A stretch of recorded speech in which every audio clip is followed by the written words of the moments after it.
Joining me now to discuss Wyoming Congresswoman and member of the House Judiciary Committee and Select Subcommittee on the Weaponization of Federal Government, Harriet Hageman. Ma'am, I appreciate you coming on. I am shocked that we haven't even spent all the money. We don't know where the money we did spend went, and they want to give more? Carl, you're being far too rational to be involved with politics in Washington, D.C. I mean, those are the legitimate questions, aren't they? You would think anybody who was talking about spending an additional billions upon billions of dollars to Ukraine would ask one fundamental question, which is, where has the money gone that we've already sent over there? What has been the outcome of us sending that money? What kind of wins are we getting? That's the other thing. I have never heard out of the Biden administration, what is the metric by which we know whether we are winning or losing, or whether we're done or not?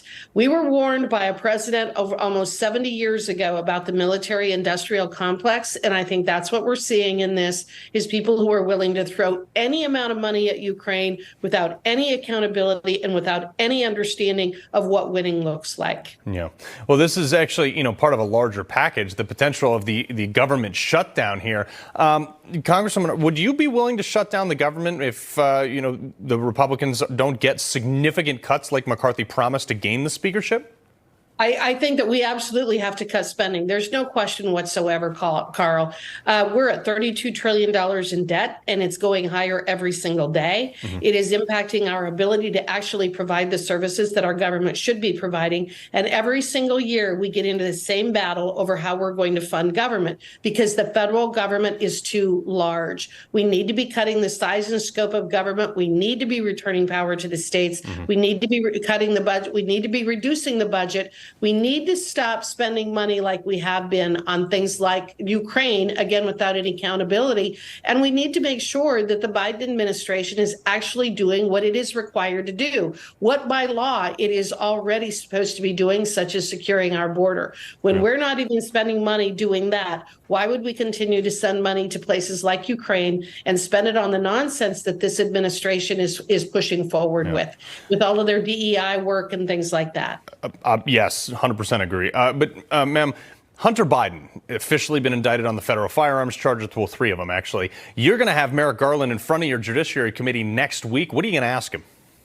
Well, I'm going to talk to him about Mr. Weiss, most specifically. The reality is that they have elevated and rewarded a person who committed one of the most egregious forms of malpractice that you could, which is he missed the statute of limitations in terms of the actions against Hunter Biden.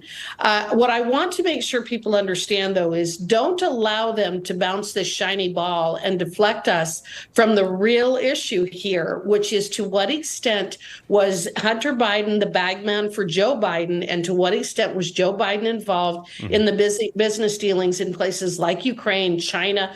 How was our foreign policy being impacted? How is our foreign policy being impacted because of Hunter Biden's activities with the Chinese Communist Party, Burisma, Kazakhstan, Romania, all of these other countries? To what extent is our foreign policy being affected? So I think that this is a nice, shiny deflection to try to avoid having any lines drawn directly from what Hunter Biden was doing to Joe Biden, both when he was vice president as well as during his tenure as president. Yeah, well, Congresswoman, I am sure glad you are on our side. Appreciate it very much. Harriet Hageman.